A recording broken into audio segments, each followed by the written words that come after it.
Well, welcome to the Daily Sip with Claro and Oli. What's the up? Claro and Oli show. Depression. Mental. What is depression? Oli? What do you think depression is? Man, depression is real. It's the real deal. I know you got to have. I mean, it's a problem, and it's been discovered, and it's millions of dollars and billions being made out of it, but it's curable. It's a problem, a big enough problem that the pharmaceutical industry has gotten into it. Oh, they recommend a lot of prescriptions to make a lot of money. Love it, man. Oh, they love it. But you know what though? Only now that see this right here, it takes the anxiety away. Oh, you see this right here? No alcohol. Listen to me. Go ahead. Let's go. I drink milk. And he's fine. Oat milk. Oh man. No, but you know what about depression? You know, it's an interesting topic, but you know one thing that I've noticed? A lot of people from the United States, you know, where we're at, Yeah. suffer from that illness, Yes. depression.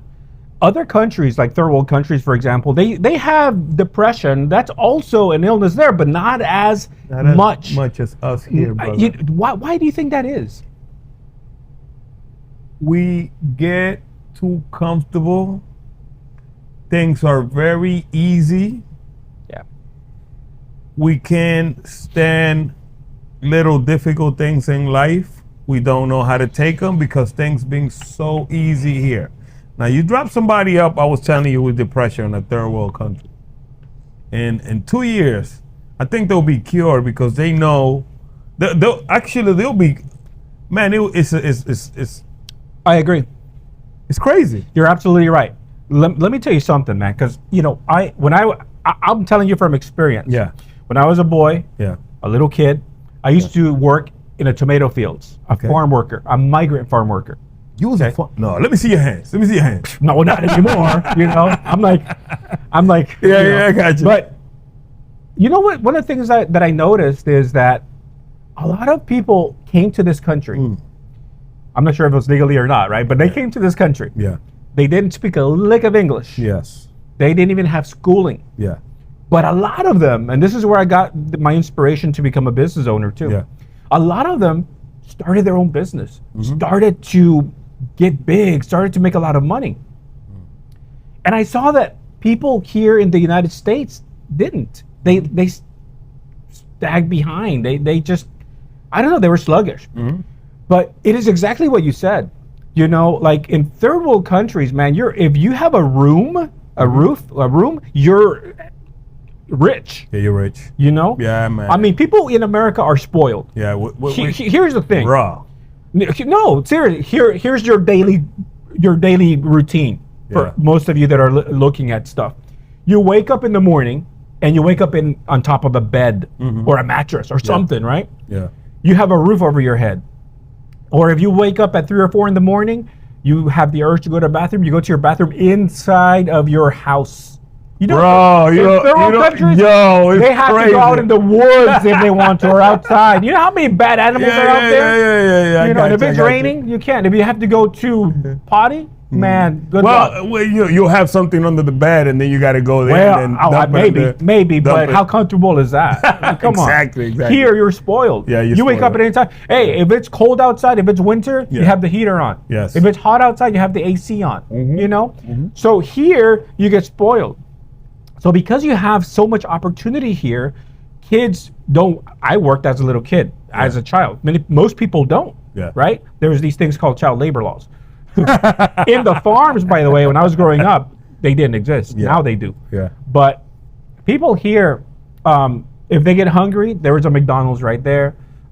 Not just that, you could just walk to your refrigerator, brother. The government We take that for granted. Going into your refrigerator and find something to eat at 3 in the morning. Yeah, bro. I pay attention to what I watch, and the other day somebody was showing that they were super happy that they bought a refrigerator. Okay, they had a brand new refrigerator. This is a third world country. I'm not going to tell what country, whatever the case may be, but I observed that the refrigerator was new, but when he opened it up, it was empty. But he was so happy. The little that he had on there, he had a juice, I think some eggs. He was empty. How do you wake up at 3 in the morning and say, I want to eat some Jello? And then you got Jello right there. It's crazy, man. We too spoiled. It's just... Look, for people who are depressed, right, because that's our main topic. I mean, if these people, I always say, if you could take these people to a third world country in a pueblo, in a rancho, you know, and make them live there for 1 year with no running water, no bathroom inside, you know, I mean, even if you work full time, you can barely make it, you know, struggling, no AC.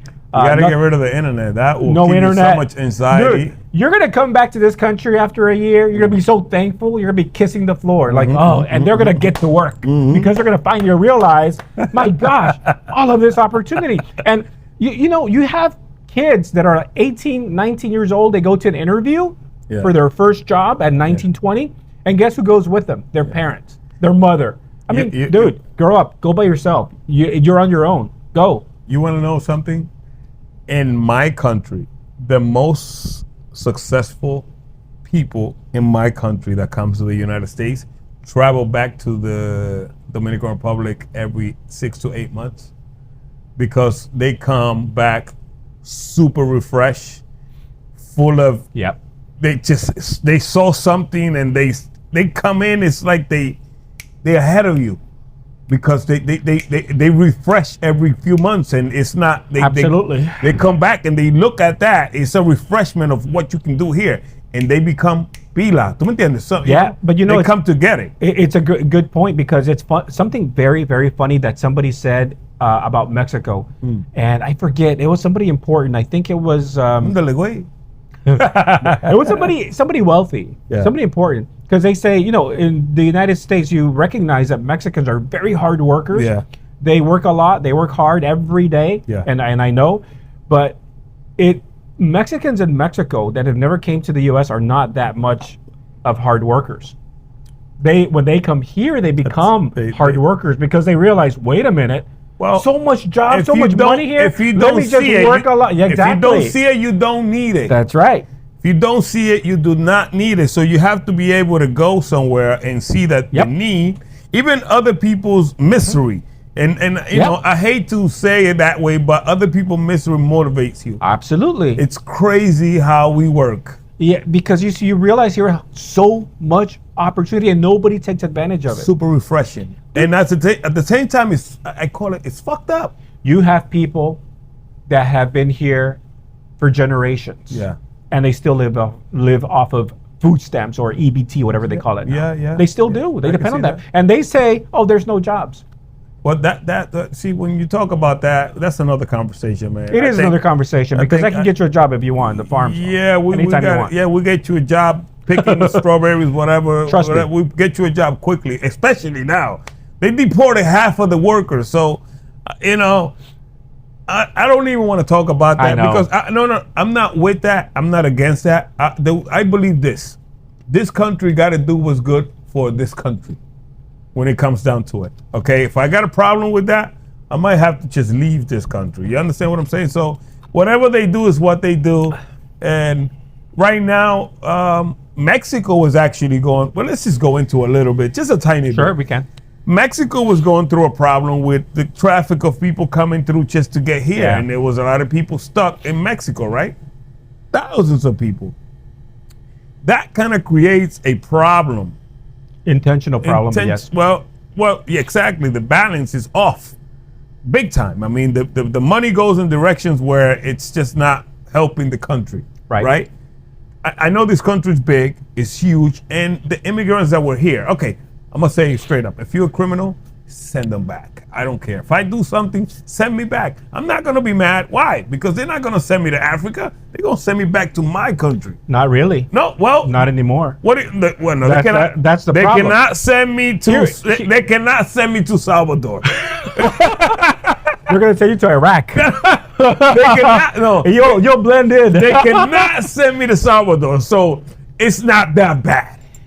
Yeah, well, here's the thing. Go ahead. Give me the thing. Here's the thing. We're going to get into this, right? Here's the thing about immigration. Are we going to talk about this or what? Yeah, we'll talk about it briefly. You know, a lot of people always say, Oh, but Obama deported the most. Look, man, here's the answer to that. Yeah. But Obama, he you know, how do you call it? He deported the most out of any president. Well, yes, and guess what? Nobody is against deportations. Of course, nobody likes it, right? If you came here illegally, you know that that's a risk. They understand that. We understand that. There is no problem with that. What the problem now is that, did you hear how they deport them now? I didn't. In shackles, in shackles, in chains. I'm totally against that. And that's the problem. I'm against not that. Deportation. Deportation? It's how they do it, because they're doing that on purpose. Well, I'm going to be honest with you. We're having a problem in the Dominican Republic with Haiti right now. But yeah, but you guys always had a problem. I know, but now it's just, it grows little by little, and you just forget about it, and then you just let things pass. And Dominican people don't really care like that. You know, it's just certain amount of people that cares. I know there's a problem. I've never really paid much attention to how big of a problem it is. But well, you got a third world country with a third world country problem, and you make it. It's not even a third world country. It's a second. But you got to be careful, man. I mean, you know, because you know they know voodoo. Man, like I said in the last pop, you know, I just don't, I know. I don't mess with any of that. But anyways, back to the depression thing, because this has another thing. You know, I honestly, we left with the. Yeah, well, let me tell you this point. I think, and from what I understand by reading a lot of different things of what the United States has done with you know, countries like Honduras, Guatemala, you know, corrupted the governments there, overturned them, things like that. I honestly think, and guys, comment if you agree or not, or what your thoughts are.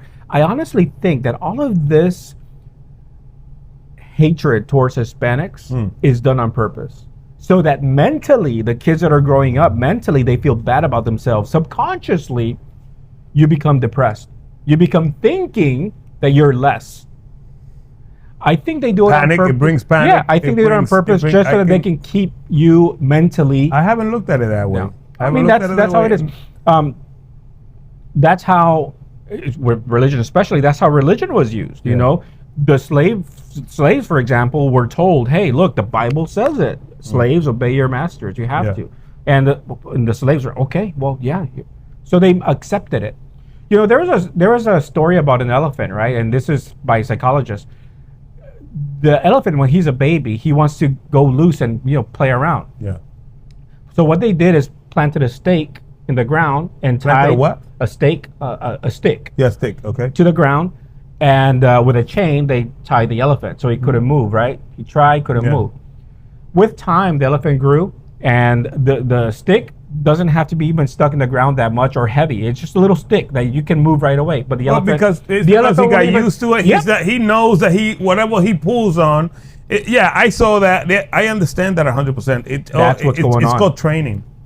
It's training. I mean, that is mental. The elephant cannot. He can pull that and get off, and maybe put 10 more of it, but he won't do it. I think that's what's going on with the immigration thing, the shackles and all, is to mentally have you think that you're always lower. That's maybe my opinion. Because the population is getting a little bit bigger than the minority that they call us. Well, and I don't think that's a problem at all. I think there's more workers. I think, you know, it's only beneficial for the country. You know, there's a theory that they're like, oh, it's because we're overcrowded in America. You know how much land there is? There's a lot of land in America. That there is nobody living in it. I can't stand. I don't even want to. Anyway, so I think that's related to depression in the sense that they mentally, you kind of focus on yourself like, oh man, I must be less. No, man, you're not less. I don't care what race you are. Believe in yourself, because you have the same opportunity. People have the same opportunity as any man. If you're in the United States, you're a winner. Yeah, automatically. You don't know how lucky you are. You don't know how many people from all over the world wish to be here. They had your opportunity, and you have it. Yeah, and you're here. Let's go. No, let's get it. You gotta get it. You gotta get it. But definitely, you have to do the right thing. If you're gonna be in here, they got the rules. They got their. It's just. Well, that goes for everyone. Different. That goes for everyone, because if the law was applied like a long time, because again, to the what I was saying before, the indigenous people haven't died. They haven't gone. We're here. Yeah. But if that would have been applied when the Europeans came here, you know who came here? Which Europeans came here? They weren't the best. It It was the prisoners, because it was a huge risk to come from that land all across the ocean. Oh yeah, they had to send those guys to see what happened. It was an investment, and it worked. It worked. So there you go. All right. Well, that's enough about the depression. I'm getting depressed, man. Come on. Like and comment. Remember the Daily Sip every day.